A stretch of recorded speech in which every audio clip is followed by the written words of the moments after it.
নমস্কার বন্ধুরা, কেমন আছেন আপনারা? আশা করি আপনারা ভালোই আছেন। ইউটিউব যেরকম কিছুদিন আগে ইউটিউব চ্যানেল মনিটাইজেশনের ক্ষেত্রে 2 স্টেপ ভেরিফিকেশনকে ম্যান্ডেটরি করে দিয়েছিল, ঠিক সেই রকমই বর্তমানে ফেসবুক একটি নোটিফিকেশন নিয়ে এসেছে, যার মাধ্যমে বলা হয়েছে যে আপনাকে যদি 28শে অক্টোবরের পরে ফেসবুক চালু রাখতে হয়, তাহলে অবশ্যই ফেসবুকে একটি মোবাইল নাম্বার দিয়ে ফেসবুক যে অ্যাকাউন্ট সেটিকে অথেন্টিকেশন করে নেওয়া আপনার অত্যন্ত প্রয়োজনীয়। আর এই অথেন্টিকেশনের মাধ্যমে আপনার যে প্রোফাইল এবং আপনার যে পেজ তার সিকিউরিটি লেভেলকে আরও এক ধাপ এগিয়ে নিয়ে যাবে।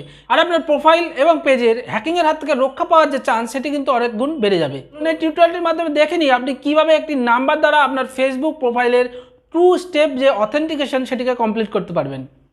ফেসবুক 2 স্টেপ অথেন্টিকেশন এই সেটিংসটির জন্য আমাদেরকে ফেসবুকের যে অ্যাপ্লিকেশনটি আছে সেটিকে অন করে আমাদের অ্যাকাউন্টের মধ্যে চলে আসতে হবে, এবং অ্যাকাউন্টের মধ্যে চলে আসার পরে এখানে যে 3 লাইন অপশনটি রয়েছে এই 3 লাইনের উপরে ক্লিক করতে হবে। এখানে ক্লিক করলেই আমরা সেটিংস বলে একটি অপশন পেয়ে যাব। এই সেটিংস অপশনে আমরা ক্লিক করব এবং সেখান থেকে নিচের দিকে এসে সিকিউরিটি অ্যান্ড লগিং যে সেকশনটি রয়েছে তার উপরে আমরা ক্লিক করব, এবং সিকিউরিটি অ্যান্ড লগিংয়ে ক্লিক করে আমরা নেক্সট পেজে চলে যাব, এবং প্রথমেই আমরা পেয়ে যাব check your important security settings. আমরা এটির ওপরে ক্লিক করব এবং আবারও নেক্সট পেজে চলে আসবো, এবং এখানেই আমরা পেয়ে যাব 3টি আমাদের কাছে স্টেপ দেওয়া আছে। প্রথমটি হলো ইওর পাসওয়ার্ড, তারপরে হলো লগিং অ্যালার্টস, এবং 3 নম্বরে রয়েছে আপনার 2 ফ্যাক্টর অথেন্টিকেশন। এবার আমরা এই লাস্ট সম্বন্ধে জানবো, তার আগে এই দুটি অপশান সম্বন্ধে আমরা জেনে নিই। আপনার যে পাসওয়ার্ড, এখানে ইওর পাসওয়ার্ড রয়েছে, এর উপরে যদি আপনি ক্লিক করেন, তাহলে আপনার যদি মনে করেন যে আপনার পাসওয়ার্ডটি অনেক উইক, অথবা আপনি অনেক জায়গায় আপনার ফেসবুকটি লগ ইন করে রেখেছেন, সেটিকে সব জায়গা থেকে একসঙ্গে লগ আউট করা প্রয়োজন, তাহলে আপনি এখানে চেঞ্জ পাসওয়ার্ডে ক্লিক করবেন, আপনার পাসওয়ার্ডটি চেঞ্জ করবেন, তাহলে আপনার সমস্ত জায়গা থেকে আপনার অ্যাকাউন্টগুলি লগ আউট হয়ে যাবে এবং আপনি একটি সঠিক শক্তপোক্ত একটি পাসওয়ার্ড দিতে পারবেন।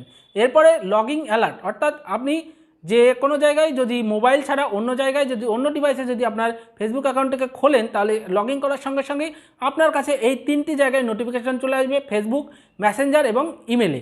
আপনি যদি মনে করেন যে এখানে আপনি শুধুমাত্র ফেসবুক এবং ইমেলে নিতে চান, মেসেঞ্জারে আপনি নোটিফিকেশান নিতে চান না, তাহলে এইগুলিকে আপনি এরমভাবে বন্ধ করে রাখতে পারেন।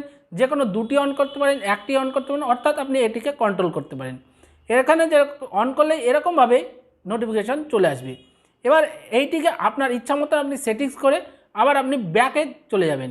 ব্যাকে গেলেই আপনার এই যে সেটিংস সম্পূর্ণ হয়ে যাবে, এবং আপনি যদি যখন অন্য কোনো ডিভাইসে লগ ইন করবেন, আপনার কাছে এই যেগুলি আপনি সিলেক্ট করে রাখবেন সেই ক্ষেত্রে কিন্তু চলে আসবে। আমরা এখানে মেসেঞ্জার অফ করে রাখলাম এবং ফেসবুক এবং ইমেলে সেটিংটি করে রেখে ব্যাক করলাম। এবার চলে আসি নিচে, এবং নিচে রয়েছে টার্ন অন 2 ফ্যাক্টর অথেন্টিকেশন। এর উপরে ক্লিক করতে হবে, এবং এর উপরে ক্লিক করলেই আমরা নেক্সট পেজে চলে যাব। সেখানে আমরা গিয়ে দেখব যে গেট স্টার্টেড অপশানটি রয়েছে, এই গেট স্টার্টেড অপশানের উপর ক্লিক করতে হবে। এখানে ক্লিক করলেই 3টি অপশান পেয়ে যাব। প্রথমটি অথেন্টিকেশন অ্যাপ, অর্থাৎ এই অ্যাপের মাধ্যমে আমরা আমাদের যে অথেন্টিকেশন সেটিকে সম্পূর্ণ করতে পারি, অথবা টেক্সট মেসেজের মাধ্যমে করতে পারি। সবসময় আমরা টেক্সট মেসেজের মাধ্যমে করব, অর্থাৎ এসএমএসের মাধ্যমে। সিলেক্ট করে নিয়ে এখানে কন্টিনিউ ক্লিক করলে আমরা নতুন পেজে চলে যাব। এখানে দেখুন একটি যে অলরেডি ফোন নাম্বার যেটি রয়েছে সেটি কিন্তু এখানে চলে এসেছে।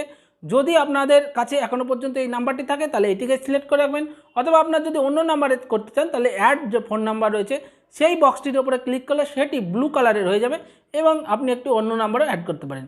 আমরা আমাদের এই নাম্বারেই আমরা অথেন্টিকেশন করব, তাই এই নাম্বারটিকে সিলেক্ট করে নিয়ে নিচে যে কন্টিনিউ অপশানটি রয়েছে তার উপরে ক্লিক করব। আপনি এখানে যে কোনো নাম্বারেই কিন্তু অথেন্টিকেশন করতে পারেন। তাহলে চলুন দেখে নিই। আমরা এটাকে সিলেক্ট করে নিলাম এবং নিচে যে কন্টিনিউ রয়েছে সেটির উপর ক্লিক করলাম। এবার ক্লিক করলে আপনার কাছে একটি কোড চলে আসবে, আপনি সেই কোডটিকে এখানে জাস্ট পুট করবেন এবং আবারও কন্টিনিউয়ে ক্লিক করবেন। কন্টিনিউ ক্লিক করার সঙ্গে সঙ্গে এখানে আসবে 2 ফ্যাক্টর অথেন্টিকেশন ইজ অন, এবং এখানে আপনি ডানে ক্লিক করবেন, আবারও চলে আসবেন এবং চেকিং ইওর ইম্পর্টেন্সে ক্লিক করবেন। এখানে দেখুন 3টি আপনার কাছে এরকম গ্রিন টিক চলে আসবে, এবং এর মাধ্যমে এখানে দেখাচ্ছে security checkup, no issue found, অর্থাৎ আপনার সমস্ত সেটিংসগুলি কমপ্লিট হয়ে গেছে। আশা করব এই টিউটোরিয়ালটি আপনারা সম্পূর্ণভাবে বুঝতে পেরেছেন, এবং এই সেটিংসের দ্বারা কি উপকার হবে আপনার সেটিও আপনি বুঝতে পেরেছেন।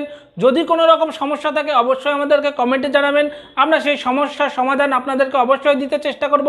এবং এখনও পর্যন্ত যদি আপনারা আমার চ্যানেলকে সাবস্ক্রাইব না করে থাকেন তাহলে অবশ্যই চ্যানেলটিকে সাবস্ক্রাইব করে রাখবেন, অথবা এই ভিডিওটি যদি আপনাদের হেল্পফুল লাগে, এই ভিডিওটি যদি আপনাদের ভালো লাগে তাহলে ভিডিওটি লাইক করবেন। আজকের ভিডিওতে এই পর্যন্ত, দেখা হবে পরবর্তী ভিডিওতে।